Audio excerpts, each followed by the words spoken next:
गांव की सुबह बहुत शांत थी। बच्चे इधर उधर दौड़ते और हंसते खिलखिलाते खेल रहे थे। औरतें घरों के सामने झाड़ू लगा रही थीं और मर्द खेतों की तरफ काम में जुटे थे। अचानक जंगल से पेड़ गिरने की आवाज आई। लोग चौंक कर रुक गए और सबकी निगाहें जंगल की ओर टिक गईं। पेड़ों के बीच से सरकने की आवाज आई और धीरे धीरे एक विशाल एनाकोंडा बाहर निकलने लगा। उसका शरीर इतना मोटा था कि लगता था जैसे कोई पेड़ ही जिंदा होकर चल पड़ा हो। उसकी आंखें लाल आग की तरह चमक रही थीं। बच्चे डर से चीख पड़े और अपनी माँओं के पास भाग गए। औरतें उन्हें पकड़कर घरों की ओर दौड़ गईं। एनाकोंडा सड़क पर चढ़ आया और उसका शरीर पूरे रास्ते पर फैल गया। गांव से गुजरती एक जीप उसके शरीर से टकराई और पलट गई। लोग घबराकर चारों ओर भागने लगे। एनाकोंडा ने अपनी देह से गाड़ी को लपेट लिया और कुचल दिया। धरती कांपने लगी और धूल चारों ओर फैल गई। एनाकोंडा ने अपनी जीभ बाहर निकाली और उसका फन गांव की छतों जितना ऊंचा उठ खड़ा हुआ। बच्चे रोते हुए घरों में घुस गए और लोग छतों पर चढ़कर सांस रोके उसे देखने लगे। कुछ बहादुर लोग डंडे और कुल्हाड़ी लेकर बाहर निकले। वे चिल्लाते हुए एनाकोंडा पर झपटे, लेकिन उसने पूंछ घुमाकर उन्हें गिरा दिया। घरों की दीवारें टूटने लगीं। एनाकोंडा कुएं की ओर बढ़ा और उसे अपनी कुंडली में जकड़ लिया।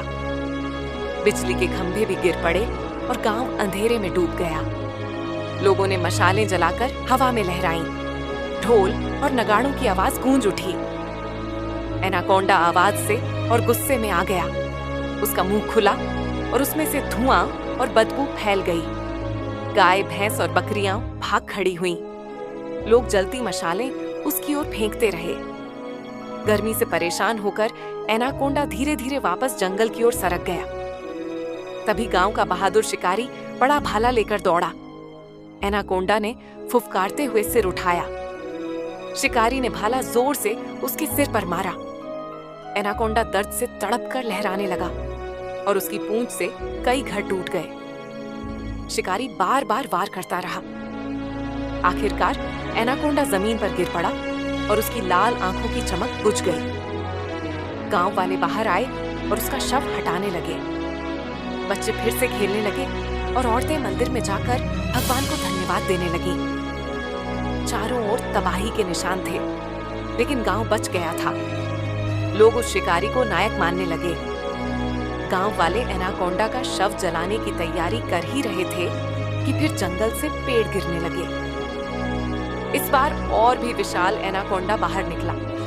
गांव में फिर अफरा तफरी मच गई। बच्चे और औरतें घरों में छुप गए। बुजुर्ग कांपते हुए बोले, ये तो और भी बड़ा है। एनाकोंडा ने जोर से फुफकार मारी और पूरा गांव कांप उठा। गांव से संदेशवाहक दौड़कर शहर गया।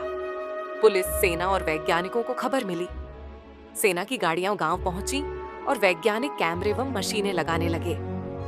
गांव अब युद्ध भूमि बन गया। सेना ने मशीन अग्नों से गोलियां चलाईं। एनाकोंडा कसमसाने लगा, लेकिन और भड़क गया। उसने अपनी पूंछ से एक ट्रक पलट दिया। सैनिक पीछे हट गए। वैज्ञानिकों ने चिल्लाकर कहा, आग का इस्तेमाल करो। तभी फ्लेम थ्रोवर से आग की लपटें उठी। एनाकोंडा दर्द से तड़प उठा और इधर उधर लहराने लगा।